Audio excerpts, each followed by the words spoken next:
অন্নপূর্ণা যোজনার status check করার পরে যদি আপনাদের এমন শো করে rejected and maybe further verified, তো আপনাদের যদি অ্যাপ্লিকেশনটি রিজেক্ট হয়ে থাকে তো তাহলে আপনাদের কি করতে হবে, তো সেটি এই ভিডিওতে আমি আপনাদের জানাবো।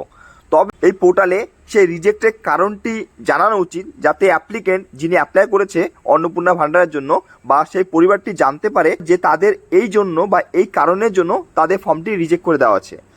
তো যদি রিজেক্ট হয়ে থাকে তাহলে আপনারা ক্লেমের সুযোগ পাবেন, তো আপনারা এখান থেকে ক্লেম করতে পারবেন। এই যে দেখুন অপশানটি অবজেকশন অ্যান্ড ক্লেম, তো এখানে আপনাদের ক্লেম বাই অ্যাপ্লিকেন্ট, তো যিনি অ্যাপ্লিকেন্ট আছে মানে যিনি অন্নপূর্ণা ভাণ্ডার জন্য অ্যাপ্লাই করেছে ওনাকে কিন্তু এখানে ক্লেমটি করতে হবে।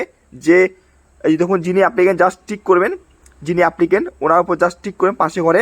টিক করার পরে দেখুন আপনাদের যদি ডকুমেন্ট ঠিক থাকে, সঠিক ডকুমেন্ট দিয়ে থাকেন, আপনাদের যদি অ্যাপ্লিকেশনটি রিজেক্ট হয়ে থাকে তাহলে আপনাদের এই যে নিচের যে ঘরটি আছে 2 নম্বর wrongly mark as ineligible and application rejected, তো জাস্ট এই 2 নম্বর অপশনটির উপর টিক করতে হবে যদি আপনাদের অ্যাপ্লিকেশনটি রিজেক্ট হয়। তো রিমার্কসের উপর আপনাদের লিখতে হবে যে আপনাদের সঠিক ডকুমেন্ট দেওয়া সত্ত্বেও আপনাদের অ্যাপ্লিকেশনটি কেন রিজেক্ট হয়েছে সেই বিষয়টি আপনারা জানাবেন বা আপনাদের ভাষায় লিখবেন এখানটায়, ঠিক আছে। আর রিমার্কসে লিখে দিবেন, লেখার পর আপনাদের সাপোর্টিং ডকুমেন্ট যদি কোনো রকম সাপোর্টিং ডকুমেন্ট থাকে তো দিবেন, না হলে আপনাদের যে আধার কার্ড এবং ভোটার কার্ডটি আছে আর সেটিও আপনারা আপলোড করে দিতে পারেন। দেওয়ার পর সাবমিট ক্লেম, জাস্ট এরপর ক্লিক করবেন। ক্লেম করার পরে আপনারা কিন্তু তার স্ট্যাটাসও চেক করতে পারেন যে ক্লেমটি যে করেছেন তার স্ট্যাটাস কী আছে, বা এই যে ট্রাক ক্লেম জাস্ট এরপর ক্লিক করবেন আপনাদের ক্লেমে স্ট্যাটাস চেক করার জন্য।